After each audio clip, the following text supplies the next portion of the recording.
Hello my fellow dragons, it's your boy Travis here, and today I have a very unusual video for you all. I've come across certain movies that try to cash in on the success of other studios, such as Disney, DreamWorks, Illumination, and Pixar, but ended up becoming worse in comparison. But in my opinion, Pixar is the biggest victim when it comes to ripoffs, most notably their film, Finding Nemo. Finding Nemo has gotten tons and tons of ripoffs. Said film even got a Christian ripoff.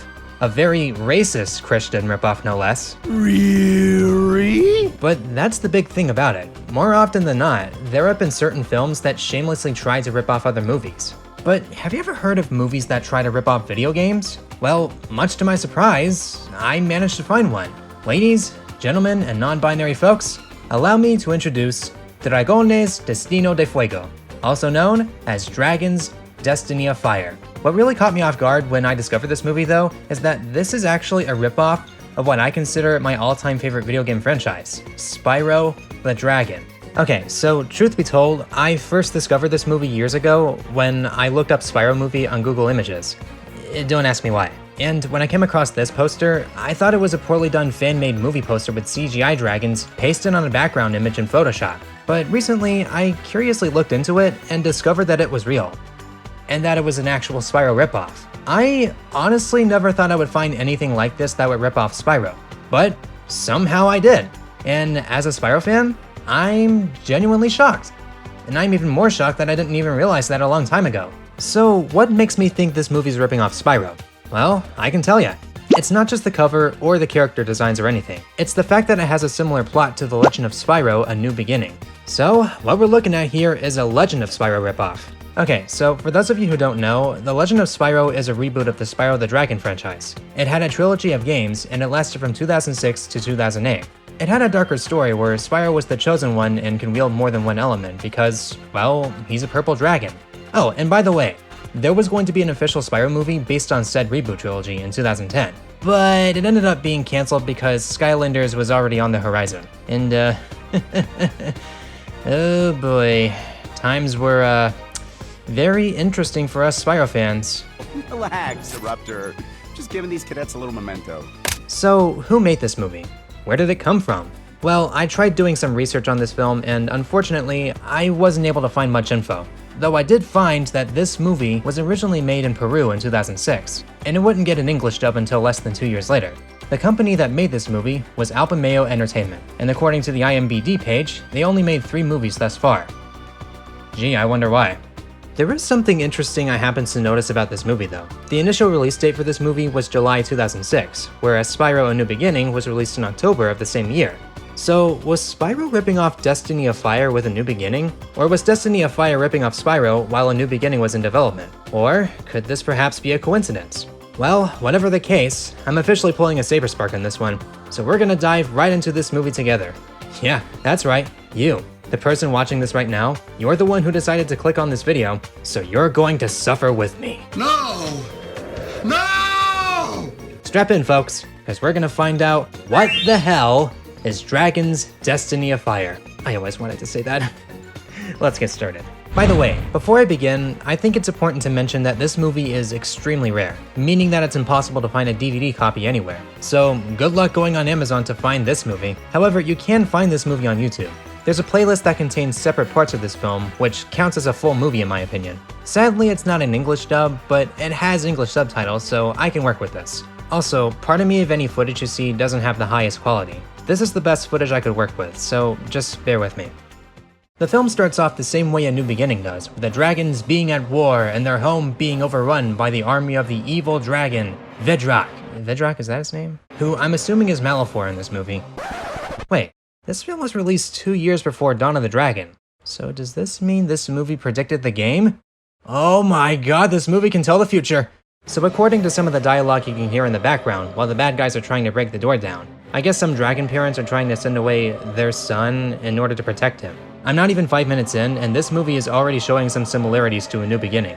So the egg was sent off to a family of condors, similar to how Spyro's egg was sent off to a family of dragonflies. Speaking of which, said egg begins to hatch, and we are greeted with this abomination of nature. Everyone, you all owe Spyro from Skylanders an apology. Because at this point, I think we can all agree that Spyro could have looked worse.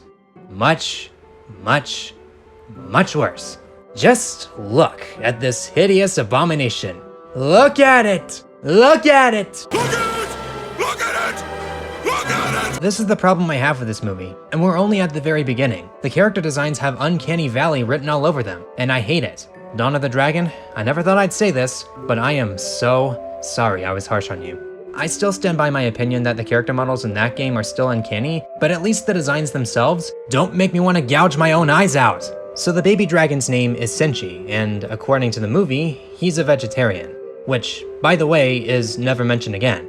Why even say he's a vegetarian at all if you're not going to mention that again? Senshi grew up with a family of condors who raised him his entire life. Also, I just want to point out that Senshi's brothers, Adi and Siyu, are the worst siblings I've ever seen. He's always been the laughingstock to both of them, and they're constantly fat-shaming him because he's not like them, and because he can't fly. This is pretty similar to how Sparks joked about Spyro being fat in A New Beginning, but much worse in my opinion. We then cut to a firefly named Lily, who, by the way, looks like a female version of Sparks, because when comparing her to Sparks from the Legend series, you can easily tell that they look similar to each other. And by the way, she is ugly. I mean, look at that face. Look at her. What's with her design? I don't like this. She laments about having no one to share her beauty with because apparently she's the last of her kind. Then right after that, we cut back to the Condor family where Senshi realizes he's not one of them, and then he jumps off a cliff to prove that he can fly, which ultimately fails. He lands on Lily and they both fall into the water. Senshi's mother looks for him and thinks that he's already drowned. You gotta love this clip though. Senshi's just swimming underwater like nothing happened, while his mother's just mourning his possible death. Senshi saves Lily, and she wakes up thinking he's an assassin because he fell on her. Also, a puma shows up, but I'm just gonna call him Bootleg Hunter for this video because, let's be honest, you can't tell me this movie doesn't have its own hunter. What's next? Is this movie gonna have a fawn or a rabbit or something? Senshi is unable to get back home because he still can't fly, so Bootleg Hunter decides to let him stay with him and Lily for the night. And his parents are okay with it somehow, despite the fact that they only just met. So apparently it's okay to let your child spend the night with random strangers. Parents of the year, you two. And then after a while, the three characters spend the night near a campfire, and then Lily and Bootleg Hunter try to help Senshi get back home. They find his brothers who immediately make fun of Senshi for being unable to fly. Hola, mírenme, soy Senshi. Ahí está, voy a volar. Okay, come on, he's already gone through enough. Give your brother a break, you guys. So once they make it back home, they find that Senshi's parents are not around, so they all go inside a cave. Oh, whoa, okay, this is way too dark. They could have at least brightened up the visuals a bit so we could see the characters. Not that I want to see them because they're all ugly as sin. They eventually find an amulet of some sort, which gives Senshi his first hint that he's not really a condor. He finally realizes that he's adopted, and then he wears the amulet and runs off. The amulet summons another dragon who appears in the scene, and Oh mama, she's hot. Moving on. You might notice that this dragon looks sort of similar to Cinder, but her actual name is Marina. Marina tells Senshi that his actual name is John, which, in all honesty, is kind of weird. Did the dragons even know his gender while he was still an egg and decide to call him John? And also there's this monkey, who, by the way, you're gonna see very often in this movie. So John learns that he's the son of King John, who was the ruler of the dragons that live under the earth. Jeez, how many Johns are there? Marina tells John about the war that happened many years ago, and about this evil dragon who ordered his soldiers to try to destroy the eggs to prevent the prophecy of John from coming true. This is very similar to how the apes were ordered by Malefor to destroy the eggs during the Year of the Dragon to prevent the purple dragon from being born. Okay, gotta catch my breath. You know how hard it is to read the script? John tells her that he's not a dragon and that he's small and weak. So Marina turns him into a full-grown dragon? Okay, talk about aging someone up, I guess. Okay, so remember when I mentioned that monkey from earlier? He is honestly the worst comic relief I think I've ever seen in an animated movie. And that's saying something. All he does is going around and picking things up and licking them. I swear, this guy has some sort of licking fetish. That's pretty much all he does in this movie, and he doesn't even have much to do with the film either. The worst part is that he's shoved on screen every 2.5 minutes. And that's a bad thing because I already hate this character. Okay, so we cut to John saying goodbye to Bootleg Hunter and Lily. By the way, there seems to be some kind of love rivalry between Lily and Marina because apparently Lily has a crush on John despite only knowing him for so long. Imagine if Sparks had the same crush on Spyro, which would be even more awkward because in the Legend series, Sparks is Spyro's foster brother. John returns home and gets revenge on his brothers for all the abuse they put him through. And honestly, they entirely deserve it, because all they ever do is mock him for his weight, being unable to fly, and for being a coward. He venido a agradecerles por haberme hecho la vida imposible desde el día en que nací. No abuses de tu poder, John. No te preocupes. Yes! Burn them to the ground! Burn them! Burn them! John says goodbye to his family and flies off with Marina. And then this stupid monkey comes back for some reason. How many times are we gonna keep seeing this thing? In the next scene, the two dragons fly off, while the theme of the movie plays in the background, which I can't play due to copyright. We eventually cut back to Bootleg Hunter and Lily, who is clearly sad over John. Girl, you barely know the guy. Why do you suddenly miss him now? She then rants about Marina because apparently she doesn't trust her, which is actually very similar to Sparks not trusting Cinder after she was freed from Malifor's corruption. Lily decides to go find John for said reason. This is gonna be one of those love stories, isn't it? Oh, come on, not this thing again. Get out of here, monkey. Yeah, we've had enough of you for the past 2 minutes. By the way, I just noticed something about the designs of the dragons. Why are their feet bigger than their hands? That's a pretty inconsistent size if you ask me. So Marina decides to train John by challenging him into a 1v1 duel. I guess we're having a Smash Bros round now. Meanwhile, Lily is on the search for John, so according to this scene, she assumably asks the other animals about his whereabouts. I say assumably because there's no dialogue during this scene, so you can't quite make out what she's saying. Then Marina teaches John how to breathe fire. In the middle of a forest. Not a very good idea if you ask me.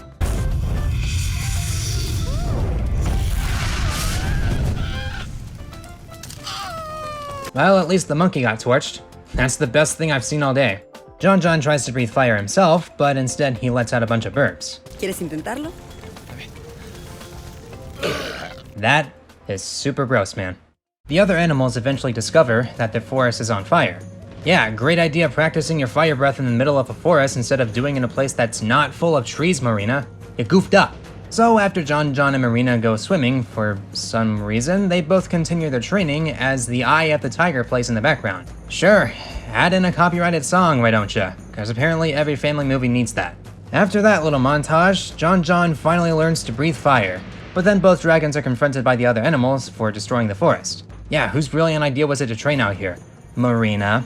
And then, for some reason, John threatens to burn everyone alive. Oh man, that's pretty harsh.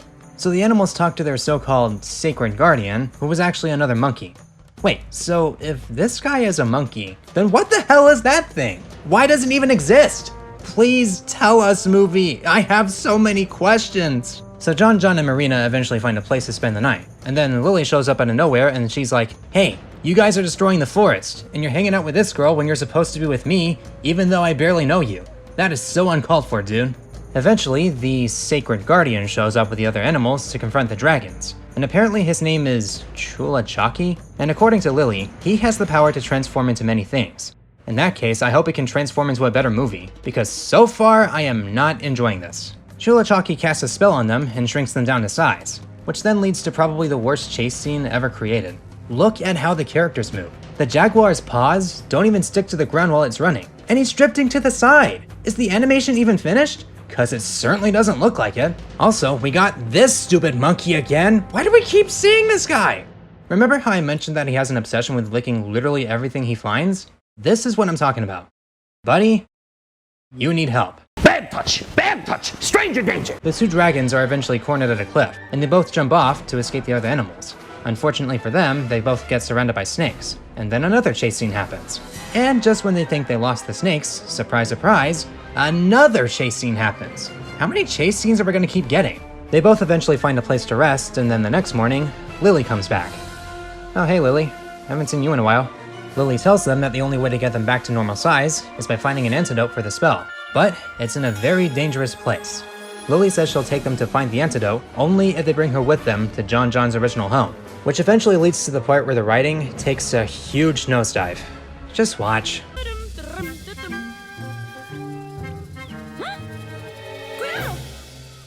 ¿Por qué me has hecho eso?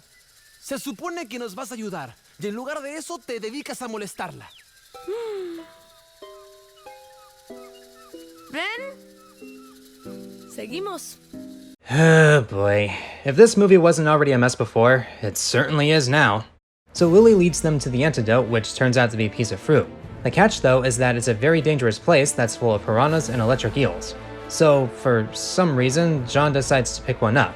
Apparently he's trying to gain power from it or something, which somehow works. Okay, glad to see that he's not dead. Honestly, at this point, I'm already bored of this movie to the point where I just don't care anymore. They both eventually use a raft, they get attacked by piranhas, and they fight them off. They then get attacked by a giant fish, which, by the way, has the worst animation I've ever seen. If I can even call it that. Look! The fish barely even moves! Again, is this movie even finished? They finally make it to the tree, they then get confronted by the animals, and then they get past them. I mean, honestly, does it really matter anymore? They eventually make it to the top of the tree, and then, surprise, surprise, we got another boss fight. Our trio gets captured by the giant monster, and then John apologizes for what he did. And it turns out that it was Chulachaki the whole time. What a twist! He forgives the two dragons and restores them back to their normal size. Lily wants to go with the two dragons back to their kingdom, but John tells her she won't survive in there due to the heat, and then she starts complaining. The two dragons eventually make their way to the underground kingdom. About time they did. 60% of this movie has wasted enough of my time already. So apparently the rest of the dragons are working as slaves for Vidrock's army.